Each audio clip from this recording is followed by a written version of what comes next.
Բարի երեկո սիրելի հեռուստադիտողներ, եթերում օրակարգը կենտրոնում հաղորդաշարն է և ես Շաքե Իսայանն եմ։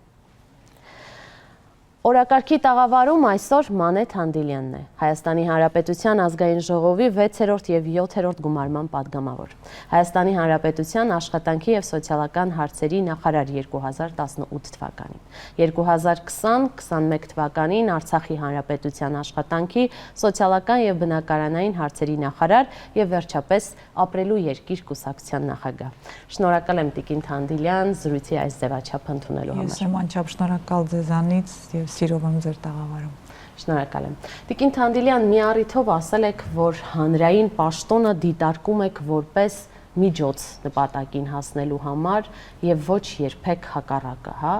Այ կուզենայի ճշտել Մանեթ Հանդիլյան քաղաքական գործչի համար որ պաշտոնն է եղել այդպես առավել նպատակներին հասնելու, իրականացնելու համար միջոց։ Դա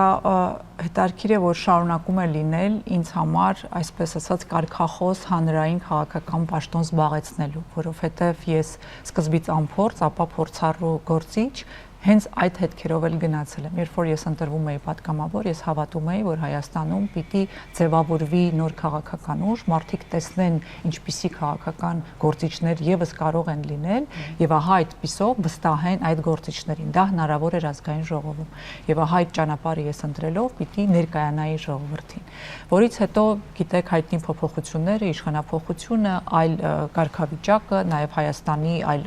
զարգացումները, ու ահա այդպես ես օգտագործել եմ միշտ իմ պատգամավորական մանդատը եւ պաշտոնները քաղաքական նպաստելու Հայաստանում եւ Արցախում զարգացումների։ Այն պահից, երբ տեսնում եմ, որ դա այլևս չի աշխատում, այդ գործիքը չի աշխատում, դա ինձ համար դադարում է լինել արդյունավետ միջոց, որովհետեւ ինձ համար արդյունավետությունը կարևորագույն ցուցանիշ է որևէ բան անելու, հատկապես քաղաքականության մեջ։ Եվ ահա նաեւ որ նկատեք այդ հետագծով է եւ պաշտոնների փոփոխությունը եւ նախաձեռնությունները, այդ ու նաեւ կուսակցություն ստեղծելը եւ քաղաքական այլ ձևաչափով պայքարելը, որովհետեւ ես խորապես համոզված եմ, որ բոլոր խնդիրները իշխանության լծակների, իշխանության գործիքներում են եւ միջոցը հասնելու արդյունքի որակյալ իշխանություն ունենալն է երկրում։ Եվ այլևս ինձ համար հենց դա է չափանիշը փոփոխությունների ձևավորել որակյալ իշխանություն եւ այնպիսի թիմի հետ գնալ այդ ճանապարհը, որտեղ որ դու կիսում ես արժե համակարգը, սկզբունքները եւ մոտեցումները։ Եթե այդպես չէ, ապա երբեք այլևս։ Շատ լավ։ Տեսեք, նախորդ հարցի եւ այս հարցի միջև այսպես հսկայական ժամանակային, իրադարձային, ինչու՞ չէ նաև գաղափարային անկում կա։ Ամեն դեպքում Մանեթ Հանդիլյան քաղաքական գործչի վերջին ակցիան այս պահին մարտի 1-ին հայտարարված հացադուլն էր, հա, ի աջակցություն Ռուբեն Վարդանյանին, ով եւս Բաքվում փաստորեն հացադուլ էր հայտարարել եւ այդպես անդառնալի սպառնալիք էր հանդիսանում այդ պահին, հա։ Այո։ Ես ուզում եմ հասկանալ, արդյոք հուսալքության ճիչ էր, հուսահատված քայլ էր, այս ամենակուլ անտարբերությունը հաղթելու փորձ էր, թե չգիտեմ, այս ապրելու երկրում այլ գործիքակազմ Տիկին Հանդիլյան, քաղաքական եւ բարոյական մեսիջները տեղ հասցնելու չկան։ Ցավոք սրտի դեռ միայն կուսակցությունն է ապրելու երկիր եւ մենք ամեն կերպ փորձում ենք երկրի որակը բարձրացնելու այնպես որ մեր ժողովուրդը հանգիստ արժանապատիվ ապրի մեր երկրում եւ այն ինչին ես դիմեցի այդ օրերին ամենևին խորը մտածված վերլուծած այսպես քայլ չէր, երբ ես տեսա իմ ավակ ընկերոջ ճարահատյալ քայլ, իսկ ճաղերի ետևում Բաքվում հատկապես դա ճարահատյալ քայլ է եւ տեսա թե ինչպես է նա փորձում այդ գործիքով ուշադրություն գրավել աշխարհի այնտեղ տեղի ունեցողի հանդեպ ի վնաս իր առողջության ու կյանքի, իսկ մենք հասկանում ենք, չէ՞, ինչ կարող էր իր հետ պատահել, սկսած ճնշումներից ավարտված զուտ ֆիզիկական առողջական վնասով։ Ես ուղղակի ցավ ապրեցի ու խնդրանք էր դա իրեն ուղված, որ ինքը ողջ մնա, առողջ մնա, որովհետև ինքը պիտի իմանա, որ իրեն այստեղ սպասում են, բոլորն ապերախտ չեն, մեր ժողովուրդը երախտամոռ չէ, այն ամենի հանդեպ, ինչ ինքը արել է հայ ժողովրդի եւ Արցախի համար, եւ մարդիկ այնտեղ նստած պիտի դա իմանան, եւ խոսքը միայն իր մասին չէ, բոլորի, նրանք պիտի իմանան, որ իրենց սպասում են, այլապես այդ ուժը, որպեսզի նրանք պայքարեն այնտեղից, որտեղից պիտի գա այն, որ Ռուբեն Վարդանյանի ուժը զարմացրել, ապշեցրել է բոլորին, թե նա ինչպես է կարողանում այնտեղ պաշտպանել Հայաստանի Հանրապետությունն ու Արցախը, սա ուղղակի այլ քննարկման առարկա է եւ հիացմունքի, զարմանքի, բայց ես իրեն ճանաչելով գիտեմ, որ նա դա կաներ այդպիսին է եւ այսօր այդպիսի հայորդի է պետք Հայաստանին եւ Արցախի ժողովրդին, հետեւաբար սա զուտ խնդրանք էր ուղղված, բացառապես իրեն ընդ որում խնդրանք, որտեղ ես գիտեմ, որ նա մտածված քայլ է արել, նա գիտի թե ինչ է արել եւ ինչու, որպեսզի ողջ ու առողջ մնա։ Սա միայն այդ մասին էր, որ իմանա, որ իրեն սպասում են եւ այդ ուժը ստանա եւ ինչպես նկատեցիք, նույն սոցիալական հարթակներում մարդիկ հանկարծ հասկացան, թե ինչպիսի հայորդի է այնտեղ, ովքեր են այնտեղ պահված։ Եվ այդ ալիքը ինչու՞ չէ պիտի ասեմ, ինձ շատ ուրախացրեց, երբ որ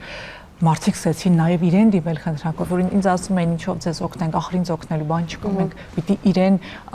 խնդրենք, որ դադարեցնի եւ փորձենք անել այն քայլերը, որոնց պատճառով նա դա սկսել էր։ Խոսքը դրա մասին է եւ այդ պահից ի վեր մենք շատ քննարկումներ ունեցանք որոշելու, որ այո, բոլորս բավարար չենք արել, որ նա ստիպված է եղել այդ քայլին դիմել եւ չպիտի տանք առիթ, որ դա մի անգամ էլ տեղի ունենա կամ մեկ այլ մեր գերիներից որևէ մեկը նման քայլի գնա։ Դա նշանակում է մենք բավարար չենք արել այստեղ։ Տարբեր պատճառներով կարելի է դա բացատրել, կարելի է արդարացնել, բայց ըստ էության փաստը մեկն է, ոչ իշխանությունը, ոչ մեր հանրությունը, ոչ միջազգային հանրությունը, որևէ մեկը չի անում բավարար այդ մարդկանց համար այնտեղ գտնվող։ Եվ ես տեսա, որ մարդիկ սկսեցին միջազգային հանրությունը ցես տեղեկանալ, եւ այդ ակցիան ինչ որ ձայն բարձրացրեց ինքն իրենով, թեպետ նպատակը մի փոքր այլ էր եւ այո, լավ միջոց չէ, բայց երբեմն գործիք է ուշադրություն գրավելու, ինչ է Ռոբերտ Վարդանյանը արեց եւ միջազգային հանրությունը տեսանք սկսեց խոսել այդ մասին, բայց դա իր աշխատանքը չպիտի լիներ, իր անելիքը չպիտի լինի։ Սա է ամենացավալին։ Ես միանշանակ կձեզ հարցնելու էի, թե արդյոք բավարար եք համարում այն քայլերը, որ կատարվում են առհասարակ այս հարցի շուրջ, որովհետև անկեղծ կլինեմ, թվում է թե պիտի հսկայական աշխատանք կատարվեր, հա, լոբիստական աշխատանք պիտի կատարվեր ամբողջ աշխարհով մեկ, չգիտեմ, ուղեղային կենտրոններ պետք է ստեղծվեին,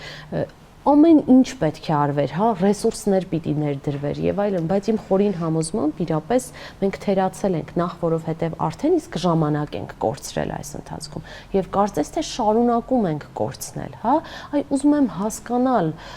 մենք պայքարում ենք մեր գերիների համար, թե ձևացնում ենք, որ պայքարում ենք։ Տիկին Թանդիլյան, ես որոշել եմ այս ձևաչափում նոր հաղորդաշարի, ճիշտ ասած, չխորշել հարցերից, որոնք որ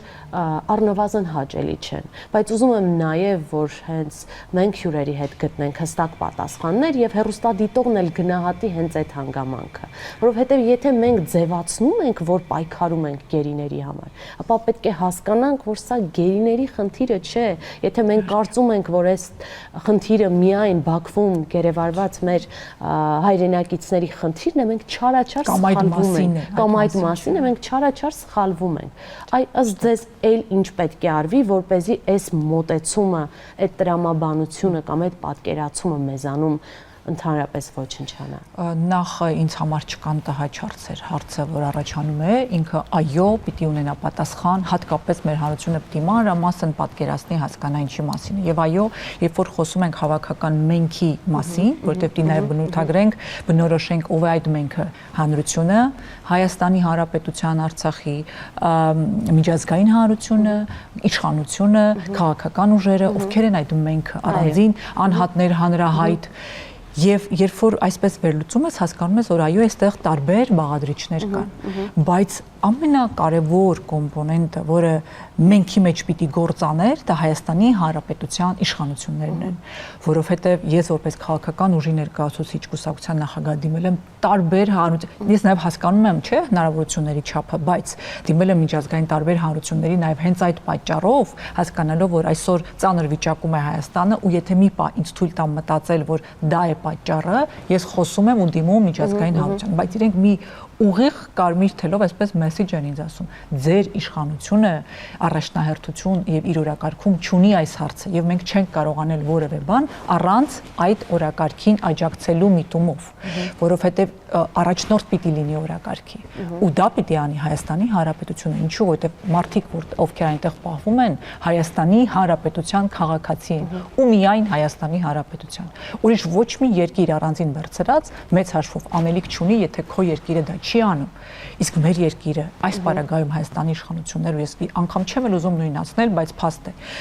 երբ որ ոչինչ չեն անում, եթե չասեմ անգամ իրենց օրակարգով խթանում են նրանց այնտեղ պահվելը, որովհետև դուք լսեք մամուլի ասուլիսները Նիկոլ Փաշինյանի տեքստերը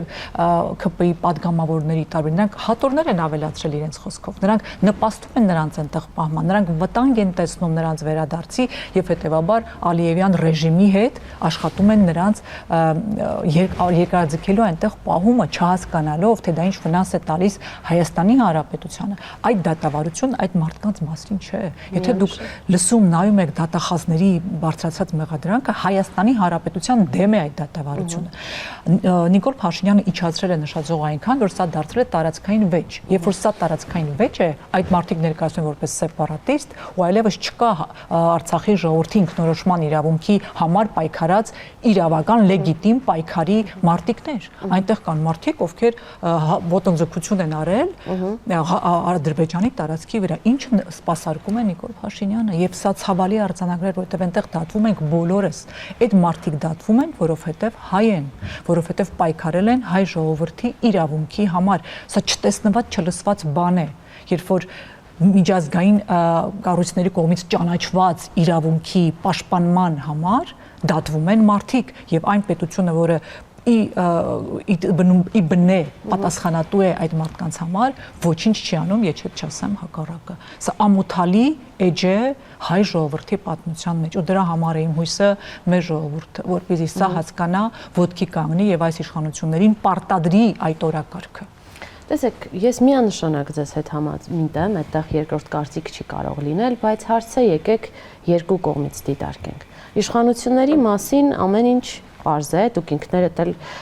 հա այդպես մեջբերեցիք դրդապատճառները, գուցե իրենք քաղաքական այդպես ահազանգ են տեսնում այդ մարդկանց հետ վերադարձի։ Երկրորդ հատվածը, տեսեք, նախ կարծում եմ, որ ցանկացած հայ, ով առնվազն իրեն իդենտիֆիկացնում է որպես էթնիկ հայ, պետք է այսօր գիտակցի, որ այդ շոուի հերոսը Բաքվում տեղի ունեցող կարող էր լինել հենց ինքը, միայն նրա համար, որ ինքը ուղակի հայ է։ Այստեղ կարծում եմ երկրորդ կարծիք չկա, հա։ Եվ ես այս երկրորդ հատվածը, որ ավելի շատ հասարակությանը, հանրությանը ուղղված այսպես իմ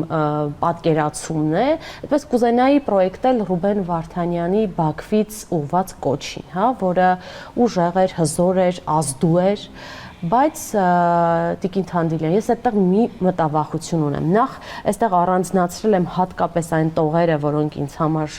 ազդեցիկ էին։ Ես այստեղ հասկացա, որ երբեք չի կարելի տրվել հուսալքությանը, անտարբերությանը եւ հասկացա, թե ինչու է դա 7 մեղքերից ամենասարսափելին։ Ռուբեն Վարդանյանի այդ կոչից հետո հանրությունը մենք բոլորս զայրացանք, հուզվեցինք, էմոցիոնալ այդ ֆոնը կար, Տիկին Թանդիլյան, ինչպես հիմա մեր տաղավարում է, բայց նայեք, ուզում եմ էլի անկեղծ լինենք ու չխորշենք այս հարցից էլ։ Սա տևեց կեսօր, մեկ օր եւ նորից հաջորդեց, կարծես թե անտարբերությունը, մարդիկ անցան իրենց առօրյային եւ հետագա գործողություններում, որ պետք է օրինակ մեկնարկ տրվեր նաեւ հասարակության կողմից պահանջ, ոչ թե միայն Ռուբեն Վարդանյանի իր թիմակիցների պահանջը լինի, հա, նաեւ միջազգային հանրությանը, այլև հասարակության ներսում, պետության ներսում այսպես ահագնանար, միասնական, ընդհանրական պայքար, չէ՞ որ առանց ընդհանրական պայքարի այս հարցում հնարավոր չէ։ Կարծես թե թույլ տվեք ես անկեղծորեն ասեմ, ես գոնե չնկատեցի, այսինքն այդ կար, այդ ֆոնը, բայց հետո անտարբերությունը նորից ծածկեց։ Այ ինչու, երբ մենք դարձանք այսքան հայ մարդու հանդեպ անտարբեր, մեր բոլոր գերիների, ովքեր այսօր Բաքվի բանտերում խոշտանգվում են։ Տեսեք, երբ որ մենք տեսանք այդ նկարները այդքան ազդեցիկ եւ պատկերները, մարդկանց էմոցիոնալ ֆոնը սկսում է այդտեղ բարձրանալ։ Եվ մինչ այդ գործող այդ անտարբերությունը սկսում է մարդ իրեն ինչ-որ չափով մեղավոր զգալ այդ վիճակի համար։ Երբ որ դա ավարտվում է, մարդիկ համարում են, որ ինչ-որ հարց լուծված եւ անցնում իրենց գործերի։ Սա չեմ ուզում ասել նորմալ է, սա նորմալ չէ, բայց ցավոք սրտի այս ինֆորմացիոն դարում ամեն օր, կես օրը մեկ, այնպիսի մի նյութ է նորից գալիս։ Մարդիկ այս ինֆորմացիոն չեն հարցնում անգամ մեկը մարսել, մյուսն է գալիս, այն մյուսին են արձագանքում եւ աստիճանաբար առաջնայինը նորից երկրորդային պլան է մղվում։ Եվ երբ որ մենք հացադուլի մեջ ենք, մենք որոշում ենք կայացրել, որ այս օրակարգը պահելու ենք, այս թեման պահելու ենք օրակարգում, բայց ինչպես եթե մարդկանց աջակցությունը չկա։ Եվ հետեւաբար մենք սկսեցինք նաև դիմել տարբեր մարդկանց ու տարբեր խմբերի, ինչը հիմա նաև անում են, օրինակ, եթե սոցիալական ցանցերում եք օրը մեկ post status ինչ որ կարող եք այդ մասին խոսել, գոնե մեկ անգամ օրեկան։ Ու եթե մենք բոլորս դա անենք, պատկերացրեք ինչով ողողված կլինի սոցիալական կայքերը։ Կամ ամեն օր հետ նայել ու մտածել, այսօր ես անձամբ ինչ եմ արել այդ հարցի համար։ Շատ բարդ է մարդկանց իսկապես պահել թեմայի մեջ, անկեղծ պիտի լինենք, հա։ Եվ իհարկե նուրբ է թեման գերիների հարցը, հասկանում եք, մարդիկ գուցե անզորությունից չեն կարող։ Այո, հաճախ ասում են, ինչ անենք տիկին Թանես, ասում են, ինչ պիտի անեք, ինչ կանեք, եթե դուք լինեք այնտեղ, ինչ կուզեիք որ անեն ձեզ համար, խոսեք այդ մասին, մի թողեք որ իշխանությունը մոռացության տա, ինչը բարեհաջող անում է նույն սոցիալական կայքերում, ցանցերում եւ արցախցիների հանդեպ այդ համատարած ատելության մթնոլորտը, որ ստեղծում է իշխանություններին ֆեյքերը եւ իրենց գործիքակազմով դա անում են, դա նույնպես մարդկանց հետ է պահում, վանում է, որովհետեւ նրանք ասում են խոսենք այս մասին, կարող է մեզ չարախոսեն նույն այդ տիրույթում։ Սա մի սարսափելի մթնոլորտում ենք ապրում։ Հետեւաբար այդ անտարբերությունը հետևանք է այդ մթնոլորտի, որ դու նաև քեզ պաշտպանում ես անտարբերությամբ։ Մարդիկ սկսել են իրենք ինչ որ ինքնապաշտպանական գործիքակազմ փորձել կիրառել, որովհետև այս համատարած ատելությունն ու մեկը մյուսին ամեն ինչում մեղադրելն ու այդ հատկապես արցախների հանդեպ վարքագիծը անընդունելի է եւ մարդիկ ինչ որ ձևի պաշտպանում են, բայց մենք որպես քաղաքական մարդիկ, արդեն գամ մենքին որպես մարդիկ, ովքեր ունեն այդ հարցը իրենց օրակարգում ինչ պիտի անեն։ Մենք նաև գիտեք դիմել ենք ՄԱԿ-ի կառույցներին եւ Հայաստանում, որպեսզի այնտեղ մասնակցեն, նամակին պատասխան ենք ստացել, հիմա հանդիպում ենք ուզում, կառավարության մոտ փոքր հավաքներ են գանում, ինչու, որովհետեւ ուզում ենք մարդիկ պարագայում ամեն դեպքում դա հիշեն, չմոռանան, բայց չես կարող օրակարգ արհեստական պահել, դա պիտի գա ժողովրդից, անկեղծ եմ ասում։ Եվ հիմա մենք նաև միջոցառումներ կկազմակերպենք, որտեղ նաև կլուսաբանենք, կիրասակենք իրավապաշտպանների միջոցով, թե ինչ է կատարվում, մարդիկ լավ նույնիսկ տեղեկացված չեն։ Ես նաև տեղեկություն ունեմ, որ ՄԱԿ-ի կառույցներից տեղյակ չեն եղել ու միջազգային կառույցներից, որ միջազգային կարմիր խաչն են հանում Բաքվից։ Այսինքն մարդիկ այդ աստիճան իրազեկ չեն խնդիրներից եւ հետեւաբար նաեւ իրազեկվածությունը պիտի ապահովենք եւ ես դրան նվիրելու եմ իմ ամբողջ գործունեությունը այլևս, որովհետեւ ինչ-ինչ հանգամանքներով պայմանավորված ես փորձել եմ ավելի զուսպ վարվել, հասկանալով որ սա այնպեսի նուրբ թեմա է, որ չվնասելու սկզբունքը առաջնային է ամեն դեպարագայում։ Հիմա այսօր այնպեսի վիճակում են, որ մարդիկ այնտեղ են անում քայլեր, որոնցով կարող են իրենց վնասել, բայց ուզում են պայքարել։ Այդ դեպքում մենք ով ենք, որ այդ օրակարգը առանց դրա էլ այո, առաջնային չպահենք, առանց դրա էլ ամեն օր ցավ է։ Այս վիճակում, որտեղ մենք ապրում ենք, Շահե ջան, խոսեցինք նաև Շակե ջան քեզ հետ այն մասին, որ ապրել չի լինում։ Ուղղակի ամեն ինչ ասում ինչպես է հացադուլը, ասում ինչ կերածս ուր էր գնում։ Ինչ միջավայրում է։ Այո, նկարագրող որ ասեմ, իհարկե, եւ այս ամեն ինչին եթե մենք պիտի արդեն միսու արյուն տանք, դա պիտի դառնա մեր նաև բոլորիս քաղաքական գործիչներն եմ ասում, պահանջը, քաղաքական օրակարգը, եւ ես ասել եմ այստեղ կուսակցական որևէ հարց առհասարակ գոյություն չունի։ Ես տեսել եմ նաև տարբեր մարդկանց մոտ, տարբեր կուսակցական պատկանելության դրան սպասարկել, աջակցել, ինչը ինձ համար շատ ողջունելի է, ուրախ եմ դա արձանագրել նաև հացադուլի ժամանակ ձեր թիմի հետ եմ հանդիպումներ ունեցել, ինչի համար շատ շնորհակալ եմ, եւ պարոն Ծառուկյանի հետ ենք զգացել եմ աջակցությունը այդ ընթացքում։ Ուզում եմ ասել, որ տեսեք տարբեր կուսակցական թիմեր են, բայց ամենևին այս օրակարգը կապ չունի դրա հետ։ Ես դա տեսել եմ եւ ուզում եմ ահա մենք բոլորով դա անենք, որովհետեւ այլ ումից պահանջենք, եթե մենք նաև մեր դաշտում է այդ անելիքը։ Միանշանակ, որովհետև Բաքվի բանտերում նորից պիտի կրկնվեն, բայց գերիների հարցը միայն իրենց ընտանիքների խնդիրները չէ, այո, ամենևին իրենք մեր բոլորի, մեր ժողովրդի նրանց առաջադրած մեղադրանքները մեր մասին են։ Եթե դուք երբևէ Արցախ եք այցելել, դուք ուրեմն ապօրինի հատել եք այս պարագայում արդեն ըստ իրենց դատախազի Ադրբեջանի տարածքային ամբողջականությունը եւ ձեզ կարող են նույն հոդվածներով ամենտեղ ձերբակալել ու տանել Բաքվի բանտում պահել ճիշտ նույն հոդվածներով։ Մենք հասկանում ենք, որ հայ ժողովուրդն է այնտեղ դատվում, ով պայքարել է իր իրավունքի համար։ Հետևաբար սա չունի կուսակցական քաղաքական պատկանել։ Այստեղ մի նուրբ հարց էլ կա, այս մասին էլ կուզենամ խոսեմ։ Գերիների ընտանիքների անդրադարձը այն ամենի շուրջ ինչ տեղի է ունենում նաև այսպես հասարակական, հանրային պահանջով, ինչպիսին է, որովհետև երբեմն լինում են դեպքեր, որ օրինակ ընտանիքները դեմ են լինում ինչ-որ բանի, այս գիտակցումը կա, որ իրենք հանրային, այսպես հայ ժողովրդի գերիներն են եւ ոչ թե միայն իրենց ընտանիքներ, որովհետև էլի նուրբ սահման է, տեսեք, մենք հասարակության կողմից ասում ենք, որ այդ գիտակցումը կա եւ պետք է լինի ավելի մեծանա, որ սա մեր բոլորի հարցն է,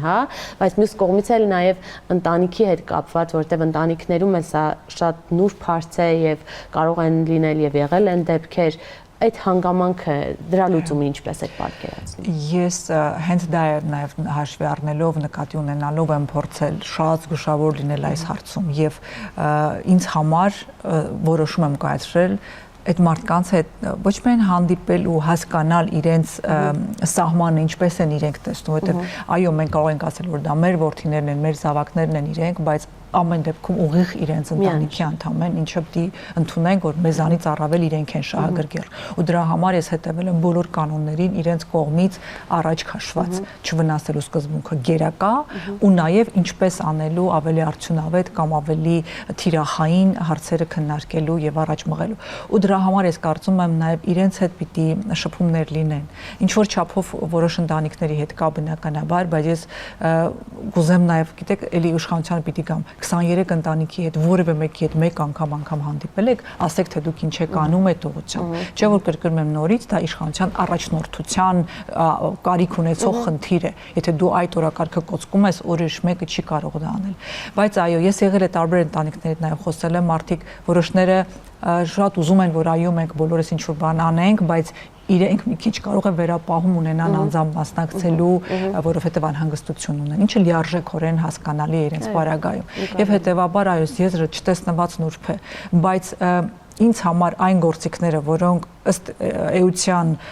պիտի բնական պահանջ լինի հասարակության համար, նույն միջազգային կառույցներից պահանջը, որ գնացեք մասնակցեք այդ դատերին։ Փակ դատական ընթացակարգով դատվում են հայեր եւ պահանջը միջազգային հանրությունից իրենց մանդատը օգտագործելու դա բնական պահանջ է։ Այստեղ չկա ոչ մի անձնավորված, անհատացած միջազգային կառույցի անգործություն է այս պարագայում, որը պայմանավորված է ըստ էության իշխանության անգործությամբ։ Բայց մեր պահանջը պիտի շարունակի դա լինել։ Սա կան բաներ, որոնք չի կարող վնասել, որովհետեւ սա այդպես պիտի լիներ ի սկզբանե։ Այո, մենք հանդիպումներ ենք ունենում տարբեր նաև դեսպանատների, կառույցների հետ,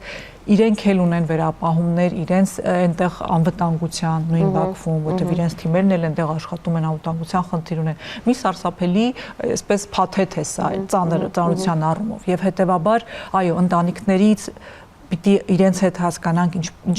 վիճակում են, ինչ են անում, կապը չկտրենք, բայց նաև իմանանք, որ այո, իրենք ուղիղ շահառու են, մենք էլ ենք ուղիղ շահառու այլ իմաստով, բայց իրենց ցավը պիտի տեսնենք, զգանք մերը դարձնենք, որ կարողանանք նաև հասկանալ այդ չվնասելը որն է եւ որտեղ պիտի ինչպես գործել։ Եվ པարզ գիտակցումը պետքա լինի, որ առանց մեկը մյուսի չենք կարող հասնել այս հարցում հաջողության, առանց երկրի ներսում, այսպես, ընդհանուր պայքարի, առանց ռեգիոնալ պայքարի ընդհանուր։ Այսինքն մենք չենք կարողանալու ցավոք սրտի առանց այդ միասնականության այս հարցում լուծում ունենալ։ Դատավարությունը օրեր առաջ շարունակվում էր, մենք հետևում էինք իհարկե, կարծեմ հաջորդը ապրիլի 8-ին է նշանակված։ Մյուսներինը 15-ին այսօր, հա։ ինչ ենք սպասում, այստեղ ինչ կանխատեսումներ կան, շարունակությունը ինչ է լինելու։ Դե գիտեք, որ երկու առանձին դատավարություններ, ինչքան էլ Ռուբեն Վարդանյանը պահանջել է, որ իր դատավարությունը միացվի 15-ին, որովհետև նա ուզում էր, որ միասին նաև այնտեղ լինեն պայքարեն ու վաճառ չպիտի լիներ իրեն առանձին դատելու, բայց մենք տեսնում ենք նաև իր նկատմամբ առանձնահատուկ վերաբերմունքը Ալիևյան ռեժիմի, հասկանալով հանդերձ, որ նա միջազգային ճանաչելիության մարդ է եւ նա հումանիտար ծրագրերը աշխարհին են վերաբերել եւ ես պիտի ասեմ, որ իմ կարծիքով սա նաեւ աշխարհի երեսին թքել է, որ ահա այդպիսի գլոբալ առումով հումանիստ մարդը, որ տարբեր ծրագրեր արել միջազգային Նոբելյան մրցանակի թեկնածու է եղել, ես կարող եմ այդպես վարվել։ Եվ միջազգային հանրությունը պիտի սա չների, սա լրիվ իհարկե առանձին բան է, բայց ինչպես է օրինակ դատաստան կարելի է ասել, էլի նացիզմի այստեղ այլ բան չկա, դասական օրինակ է։ Այո, սա հայատյացության վառ դրսևորում, նաեւ մարդկության նկատմամբ ատելության դրսևորում քաղաքակիրթ աչքով։ Այո, որտեվ նա ՄԱԿ-ի կառույցները հանում, միջազգային կարմիր խաչը հանել Բաքվի, շարունակում է ՄԱԿ-ին ասել ես դուք ով, ես ով։ Եվ պահել այնպիսի լկտիաբար, որ դա նա կարողանում է մարսել։ Ես սա չեմ հասկանում։ Նա դա կարողանում է շարունակել գոյություն ունենալ 21-րդ դարում, ինչպես ասում եք, եւ ոչ մի պատժամիջոց իր նկատմամբ չի կիրառում։ Սա անընդունելի է ընդհանուր վիճակը, բայց ելի եմ ասում, սա պիտի առաջնորդություն ունենար, ինչը չկա, ու դրա համար էլ այս ամենաթողությունը տեղի ունեն։ Դատավարության առումով Ռուբեն Վարդանյանը ցուցմունքներ չի տալիս, գիտեք, եւ այդ մասին հրապարակավ հայտարարել է եւ պետք է միայն կարողանալ պատկերացնել, թե ինչ ճնշումներ են իր վրա կիրառվել նման հայտարարությունից հետո, բայց պատճառը դա ոչ թե կամակորություն է, նա նույնիսկ պատրաստ եղել եւ իր հայտարարություններից մեկում ասել է, որ ուզում եք ինձ դատել, համարում եք մեղավոր դատեք, բայց ձեր օրենքներով եւ բաց դատավարական միջազգային հանրության մասնակցությամբ, բաց դատավարական process-ներով, որ աշխարհը տեսնի, որովհետեւ դեստեղ դուք ամեն ինչ կարող եք ասել, բացեթավորել գնել։ Եվ հենց այդ պատճառով նա եւ կարծում խելամիտ մարտավարությունը ցուցմունք չի տալիս բնականաբար իր համար վտանգ ներկայացնող պայմաններում։ Այն մեկ այլ մյուս դատավարությունն ընդհանուր փոքր այլ երևի այլ մոտեցմամբ, այլ ձևաչափով։ Եվ ես ինչ եմ ուզում ասել այստեղ, որը շատ կարևոր եմ համարում։ Ցուցմունքների ընթացքում տարբեր մտքեր են ադրբեջանական լրատվամիջոցներից վերագրվում այնտեղ պահվող գերիներին, ամենևին որևէ մեկս չգիտենք դա այդպես է թե չէ, նախ եւ առաջ, սա պիտի կարևոր արձանագրում է։ Անգամ լավ, անգամ վատ, չգիտենք այդպես է թե ոչ, դա ասում է ադրբեջանական ռոպագանդան տարբեր պատճառներով։ Հայաստանի հանրության մեջ խժդժություններ մտցնելու, պառակտելու, արտաքին լսարանի համար իր հետագա գործողությունները արդարացնելու տարբեր պատճառներով։ Այնպես որ որևէ մեկս նախ չգիտենք նրանք այդպես են արտահայտվում թե ոչ, սա մեկ, որը շատ կարևոր է, եւ երկրորդ, անգամ եթե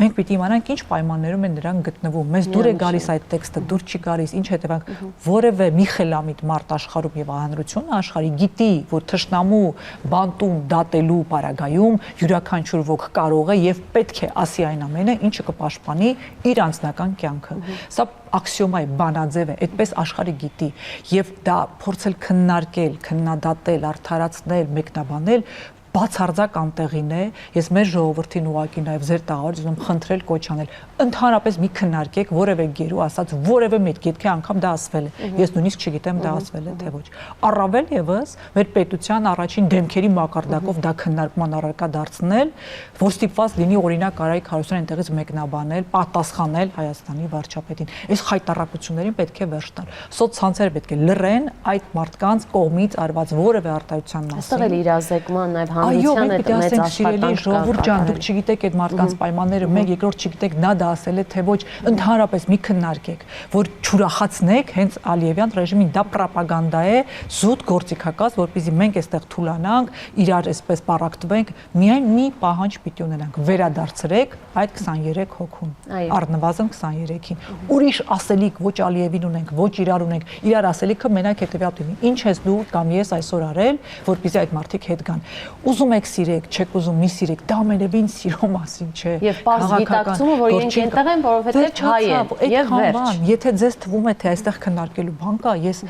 չգիտեմ, թե ոնց էլ բացատրեմ, որ նրանք թշնամու բանտում են։ Մնացածը քննարկման առարկա չէ։ Նրանք պիտի վերադարձվեն բոլորը, եւ դա պիտի անենք որպես հանրություն հայ ժողովուրդ պահանջատեր լինելով, դարձնելով այս իշխանությունների օրակարգ։ Եթե նրանք վախենան, որ այդ օրակարգով աթոռ են կորցնում, միայն այդ պարագայում նրանք որևէ բան կանեն։ Ես դա համոզմունք ունեմ այդպիսին, ճանաչելով իրենց եւ իրենց իշխանատենչությունն ու աթոռամետությունը, ուրիշ ոչ մի բանի մասին է այս իշխանությունը։ Տիկին Թանդիլյան, ցավոք ժամանակը սուղ է, վերջում կուզենայի այսպիսի մի հարցի մասին էլ անդրադարձ կատարել։ Համայնքային ընտրություններ էին Փարաքարում եւ Գյումրիում։ Այնինչ տեղի ունեցավ Փարաքարում արդյոք հանրության նաև այսպես արձագանքներ, գուցե առաջին նշանը կամ նշաններից մեկը անտարբերությունից դուրս գալու, հա, որովհետև միասնության դաշինքը, որը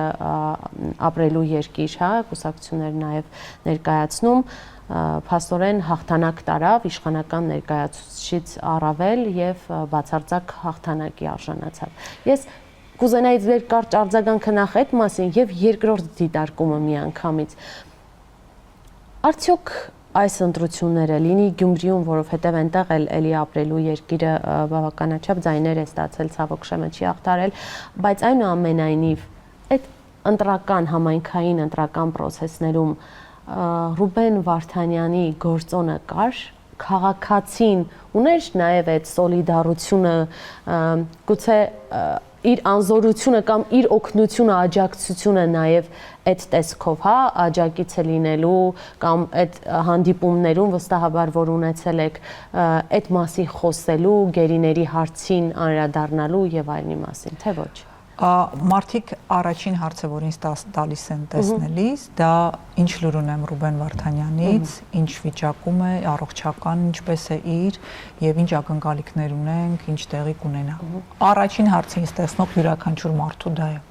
Սա նշանակում է, որ մարդիկ կարող է այո անելիք չեն տեսնում իրենք ինչ անեն, բայց այն որ մտահոգ են, սրտացավ են եւ այս իշխանություններին չեն ներելու այն նվաստացումը, որ հայ ժողովուրդը կրում է այդ դատավարության հետևանքով, դա միանշանակ է եւ իրենց հեղինակության անկումն էլ, իսկ մենք դա տեսնում ենք ամենօրյա ռեժիմում, բնականաբար մեծ բաժին ունի նաեւ այս ընթացող դատավարությունը եւ փաստը, որ հայրին դատում են, Հայաստանի իշխանությունները ոչինչ չի անում, մարդիկ դա գիտեն։ Կարող է իրենք ասեն, որ մենք անում ենք, դուք չեք տեսնում անտեսանելի, բայց մարդիկ հիմար չեն հասկանում են իրենց հռետորաբանությունը իրենք այդպես էլ ասում են այդ հարցում այդպես չեն կարող հրապարակային աշխատել։ Ես գիտեմ, բայց եթե դուք հրապարակային չեք ասում, որպեսզի չվնասեք, ապա ինչպես եք հրապարակային տեքստեր ասում, որոնցով վնասում եք այնտեղ գտնվող մարդկանց, երկարացնում նրանց պահումը եւ ավելացնում քրեական գործեր նրանց վրա։ Հետևաբար մտածել միամտորեն, որ այս իշխանությունում անհանգստություն ունի չվնասելու, կներեք, դա շատ վաղուց արդեն հիմարների համար հեքիաթ է։ Եվ այս առումով այդ ազդեցությունը իհարկե կա զուտ բարոյահոգեբանական եւ անարդարության դեմ պայքարի, ինչ վերաբերվում է Փարաքարում, Գյումրիում, մենք ինչ ենք տեսնում, իշխանությունը կորցրել է իր հեղինակությունը շատ վաղուց արդեն։ Նրա ձեռքում են վարչական ռեսուրսները բոլոր, ֆինանսական միջոցները ամենամեծ եւ ծավալուն, եւ նրանք որևէ բանի արժեվ չեն կանգնում, որպեսզի իշխանություն պահեն։ Ու այս ամենով հանդերձ 30%-ը չեն գերազանցում։ Եթե այդտեղից անես վարչական լծակները, ռեսուրսը եւ առանձին վերցրած տեխնացուների շատ թե քիչ հեղինակությունը 10%, 15 չեն գերազանցի։ Սա նշանակում է այսօր Հայաստանում այլևս իշխում է փոքրամասնությունը, ինչը հուսով եմ կամրագրվի մոտակա այլ ընտրություններում, համապետական կամ եթե ավելի վաղ տեղի ունենա այլ process-ներում։ Փարաքարի հաղթանակ այն մասին էր, որ ժողովուրդը անարդարությունը չի ներում։ Այն ինչ տեղի ունեցավ նախորդ Փարաքարի ընտրությունների հետևանքով, երբ որ Վալոդիա Գրիգորյանը մեր կուսակցության քաղաքական խորհրդի անդամ է 49% էր հավաքել եւ այն ինչի միջով իրենք անցան պահելու այդ աթոռը եւ անգամ իրենց տեխնացուները այնքան ապիկար ու ապաշտնոր էին, իրենց տեխնացուներն էին ձերբակալում, տարբեր քրեական պատմությունների մեջ էին հայտնվում իրենց տեխնացուները, մարդիկ հասկացան, որ սխալ լուծում է եղել նախկինում եւ այդ դատական process-ները, որի միջով մենք անցանք, ի վերջո բերեցին նրան, որ արդարությունը, այս պարագայմիասնություն դաշինքը հաղթեց Փարաքարում։ Ես կարծում եմ, որ տարբեր կոմպոնենտներ կա միշտ ընտրությունների հարցում, բայց ճիշտ տեխնացուն եւ մարտավարությունը եւ մարդկանց այդ ճիշտ աշխատանքը պիտի բերի լուծումների, որովհետև ժողովրդավարությունը այլընտրանք չունի եւ մենք պիտի ուզենանք, որ ժողովուրդը հասունանա քաղաքական process-ներին զուգահեռ, որ կարողանանք այդ հզոր գործիքով Հայաստանում բան փոխել եւ հաստատել խելացի ուժեղ մարդկանց իշխանություն։ Կարծում եմ դա եւս մեկ անգամ ապացուցում է, որ պետք չէ հուսահատվել, հուսալքվել, պայքարը պետք է շարունակել եւ ինչպես Փարաքարի դեպքներ, հա, փաստորեն անգամ այդ կտրվածքով եթե դիտարկում ենք, պայքարը ունենում է իր արդյունքը։ Վերադառնալով իհարկե նորից գերիների հարցին, Տիկին Թանդիլյան, ես պիտի ասեմ, որ մենք մեր հաղորդաշարը յուրաքանչյուր ձևաչափով պատրաստ ենք այս հարցում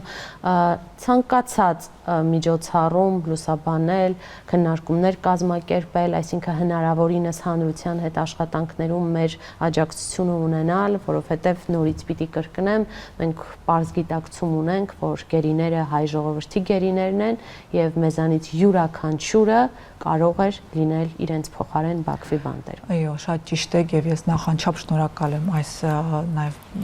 մեսեջի համար, որ ինձ համար շատ թանկ է, որովհետեւ իմ ամենօրյա գործունեությունը այսօր լինելու է այդ մարդկանց վերադարձին ուղղված որևէ քայլ, որևիցե, ինչ ես կարող եմ իմ համեստ հնարավորությունների շրջանակում, բայց ինձ համար սա կյանքի մահվան կռիվ է, որ յուրաքանչյուրը 23-ից բոլորը վերադառնան հայրենիք, երբ էլ դա կլինի, ինչ միջոցով կլինի, մեզ համար սա ամոթ է, հայ ժողովուրդը չպիտի թույլ տա այս նվաստացումը եւ չպիտի ների որևէ մեկին, ում օրակարգում սա չկա, չի եղել եւ փորձել է մոռացության տա։ Մենք այն ժողովուրդը չենք, որ այսպիսի ստորացում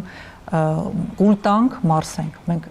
հետ ենք գալու եւ պահանջելու ենք մեր որդիներին հետ եւ մեր հայրենիքն էլ հզորանալու է հենց նաեւ այսպիսի ուժեղ մարդկանց միջոցով։ Ես շատ շնորհակալ եմ ձեզանից, գիտեմ, որ դա անկեղծ է եւ մենք այո միասին անելիք ունենք, շատ շնորհակալ եմ։ Շնորհակալություն։ Հարգելի հեռուստադիտողներ, եթերում օրակարգը կենտրոնում հաղորդաշարն էր եւ իմ հյուրն էր Մանե Թանդիլյանը։ Կհանդիպենք։